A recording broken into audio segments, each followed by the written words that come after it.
Hey guys, it's me again, Greg with DadPad Gaming, coming at you with another review, this time for the long-awaited, super delayed, prematurely announced Bayonetta 3, developed by Platinum Games. As always, let's go ahead and start out with the basics. So, what is Bayonetta 3?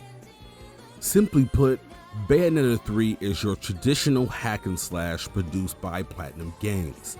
And if you know anything about Platinum Games, you know that this is a over-the-top, high-action, usually pretty stylish kind of game. As far as narrative goes, we have Bayonetta and friends who are on a multiversal adventure to capture these gears that would allow them to challenge a monster that beats Bayonetta at the beginning of the game. While going through this adventure, you run into Bayonetta in different universes and different iterations of Bayonetta. They usually follow the same formula from multiverse to multiverse. Since you can't call them universes, I guess you just call them all multiverses. I don't know. But anyway, be prepared to join Bayonetta on her multiverse trotting adventure to save the multiverse, because plot. So yeah, that's the story. Honestly, the firearm attack out with some really interesting looking combo. There's a handful of different firearms and melee weapons you can use in the game. You can switch around whenever you like, find which style works for you, which I think is really awesome. And of course, you can change your loadout anytime you decide mid-mission, and you can tap L1 to switch between weapons in your loadout at mid-combo. And of course, in doing so, it gives you the wiggle room to really create some awesome fighting styles and really make the fighting mechanics your own. And for your more advanced abilities, you have the ability to do a well-timed dodge, which activates Witch Time, which is more or less a slow motion option that'll let you exploit enemies and do extra damage in a small amount of time. There's a second playable character here who has the same ability. Only difference is her Witch Time is actually linked to a perfect parry system instead of a perfect dodge. And then there's the ability to summon demons, which is pretty cool. On Bayonetta's end, she strips down more or less to a leotard and gives you control of this giant demon. There are a couple different ones that you can collect. You get to run around with them with the left stick and wail on some of those bigger opponents. The catch here is Bayonetta is stationary and cannot defend herself in this state. So if you're summoning one of those demons at a point to where there are lots of enemies around, you might be endangered of breaking your summoning by getting hit. And then there's Viola. I honestly don't remember how to say her name, but her summon actually runs around and controls itself.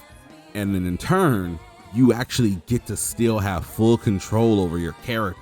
And it's cool things like this that give you a separation between each of these characters to truly make them feel different. I also must mention that Bayonetta does a pretty good job of switching up the gameplay. You won't spend too much time fighting baddies, as sometimes they'll switch up the formula, have you platforming, or sometimes having giant kaiju battles. There's a little bit of everything in this game. Which brings us right into our next section. So, the fighting mechanics are great. They like to switch things around. What's bad about Bayonetta 3? I bet that's what you're asking, right? Well, the answer is that the fighting mechanics are great and they like to switch things around. A bit too much. Okay, so let me elaborate. The biggest issue is every time you get into a fight, sure enough, there's a cutscene that's coming in right behind it. Most of my time playing Bayonetta 3 honestly felt like I was simply wishing to actually fight more baddies. Seriously, 90 seconds of fighting, 5-minute cutscene. 90 seconds of fighting, 5-minute cutscene. 2-minute boss battle, 5-minute cutscene. Unlock a new weapon you're excited to learn and master? No. We're gonna switch it up and make you do a different type of mission. And maybe a mission or two later will let you get back to fighting. But not before a couple more cutscenes. And cutscenes are full of fan service. And no, not Captain America wielding Mjolnir kind of fan service, the pervy kind. I literally found myself playing this on my desk and not on my big TV, simply for the fact that I wanted to avoid any odd questions my wife may have had. And while I do applaud them for making Bayonetta and Viola feel like very different characters, I honestly did not have much fun controlling Viola. In my experience, playing with Viola was simply another thing keeping me from learning and mastering Bayonetta's style of play.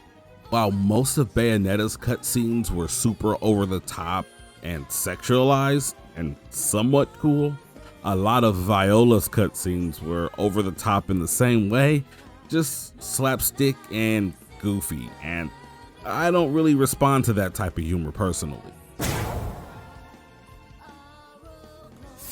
Bayonetta 3 is a decent game that does some things really cool and has a lot of really great ideas. So many great ideas that they could not decide which one should stay and which should go. And ultimately, those decisions got in the way of how truly good this game actually could have been. I guess the irony of it is, a Bayonetta game about Bayonetta going into the multiverse and interacting with other Bayonettas ends up being a game where Bayonetta 3 ultimately ends up getting in its own way. While I'm sure there'll be some longtime hardcore fans who will appreciate this game from top to bottom, this being my first Bayonetta title really just felt like it was spending too much time trying to convince me that it was cool and not enough time letting me do the things that I thought were actually cool. At the end of it all, Bayonetta 3 is simply just okay. I'm gonna give it a 6 out of 10. Thank you so much for joining us for yet another review from Blerd Lines Podcast and your boy DadPat Gaming. For more content, please keep it locked here or click on the suggested video where you can watch my review of A Plague Tale Requiem. Don't forget to like and subscribe if you feel that we're worth it. And of course, drop a comment. Let me know what you thought about Bayonetta 3 or if you plan on getting it. Thanks again, guys, and have a wonderful day.